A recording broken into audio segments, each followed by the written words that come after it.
Hello all and welcome to my channel. So currently right now the credit cards are $1 trillion balance and it's continually getting higher and higher. And the thing I hear people justify when it comes to credit cards is rewards. But do you truly understand the inner workings of a credit card company and how they're a multi-billion-dollar industry? If you think you're gaming the system, well, I got news for you. You're really not. In this video, I'm going to share with you guys and I'm going to give you some comments from CNBC about how the inner workings of these reward cards work. But before I get there, guys, I really would love it if you hit the like, leave a comment, and subscribe. I'm trying to get to 1,000 subscribers, and with your help, I will certainly get there.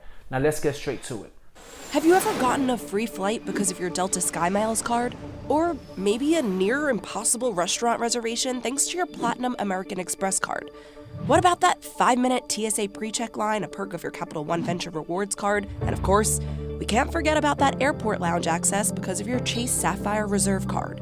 About 90% of all money spent on credit cards is on rewards cards. We have created an ecosystem where we have essentially been given a drug to the consumer, which is these rewards cards. And the reason we keep giving this drug is we know it's highly profitable and we know the consumer is addicted to it. You know what it is about reward cards that I truly do not understand? Why do I need to get a credit card with all these rewards? And one of the rewards is not waiting online to a restaurant. Is that truly important to me? Is having a credit card strictly for the fact of I don't have to wait online in TSA?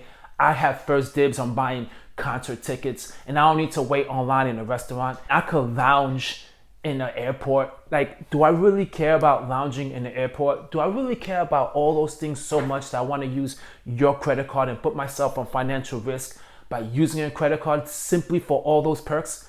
I never heard of anyone ever saying, hey, let's go tonight and have dinner. You know what? I have this Sapphire card. We don't need to wait.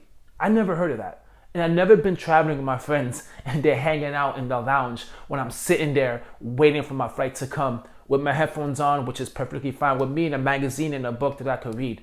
Why do I need to be in a lounge? That's why I don't really think these reward cards are that worth it. People say, well, you go on vacation, you travel, you do all these great things.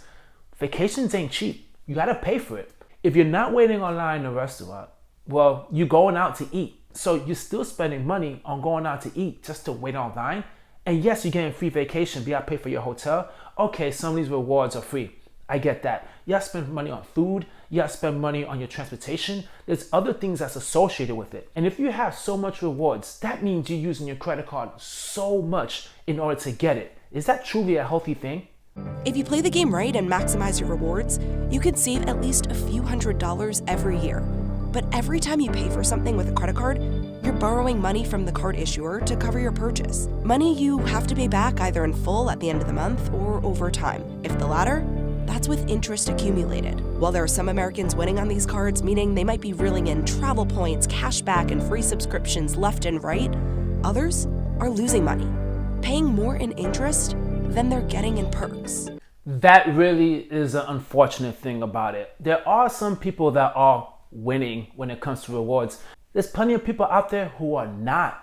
As I said, there's a reason why this is a multi-billion-dollar industry. They're making money off of people who cannot pay their credit card bills at the end of the month. And also they're probably making money off of annual fees. Let's be quite honest. So as people who are getting so many rewards, your annual fee is extremely high. So if that's the case, guess what? If you're paying a high annual fee, you can do whatever it takes to get the ability to use those rewards. And I don't feel like that's worth it. And what's even wild about the situation is 90% of credit cards have rewards. And the level of rewards are completely different. Some might be 1% cash back, 2% cash back, 3 points for traveling, or whatever the case may be. And it's really not worth it because some people actually getting a card thinking they could get cash back where they don't even have the ability to pay the full balance.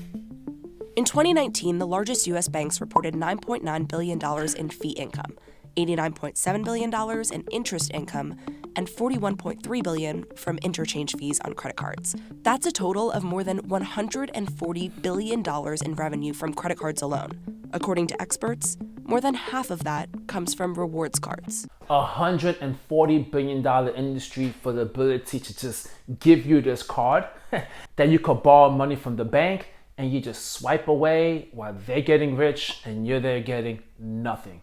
If you have the cash for it, just buy it in cash. And that's the justification I hear so many people say is outside of the rewards, because people love the rewards, is the security. Now credit card use is being used for security reasons. So you're willing to make them rich over security reasons, because people are saying, well, if there's fraud, then I need to pay it back. I got all these protections. And guess what? As you saw, they're making 140 billion. I think losing a few dollars here and there due to fraud, they're making it up with you not paying your full credit card bills, you paying all the annual fees, and as well, they're making the money back by charging the merchant a swipe fee, which is getting ridiculously high. In the end, what is happening is the price of our goods, it's going up. Credit card companies are winning. You're not. Let's go through the 3 revenue sources. When we talk about fees, we're referring to annual, foreign transaction, late, and over-the-limit fees. Americans with higher credit scores are typically paying more in annual and foreign transaction fees as they're using more premium cards with higher annual fees, and they travel internationally more. Meanwhile, those with lower credit scores are more likely to be hit with late and over-the-limit fees as they're less likely to have the cash to pay their balances on time. Interest is the price you pay to borrow money. For credit cards, that's the annual percentage rate, or APR. As of early 2023, the average APR for credit cards is about 21%, marking the highest rate since the Fed started tracking this nearly 3 decades ago. Now, as you see, the bulk of the money is coming from swipe fees. It's coming from the interest payments that people are paying in the end of the month when they have a balance. They're just making so much money off of this, and people think that they're gaming them. You see, the credit card companies are just making money off of you thinking that you're gaming the system when in reality you're not. I did a video recently where, to me, I think if you're paying a high annual fee, essentially what you're doing is you're paying for all these goods that you're getting, the flights or whatnot, on a discount, because it's not free. It truly is not free if you need to pay the annual fee. It's like Costco's. In Costco's, you pay for the membership, and yeah, you get great deals, but if you don't continue to go to Costco's, that amount of money that you spend on the membership, it might not be worth it. So you need to be able to take advantage of all the perks to the max in order to get it, which means it's enticing you to do something you never did before. And for someone who doesn't have a lot of money, they start using that card to pay for bills, for groceries, thinking the end of the month, once they get that check, to be able to pay it back.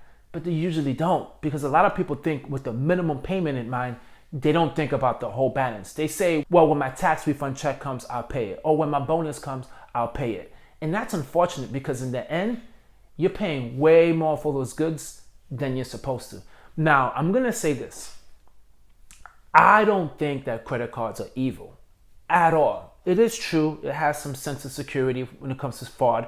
And you're also able to get the rewards. And I get it. If you're going to, rather than using your debit card, just use your credit card on some purchases. That way accumulate your points, whatever the case is. You see, this is how I like to think of it.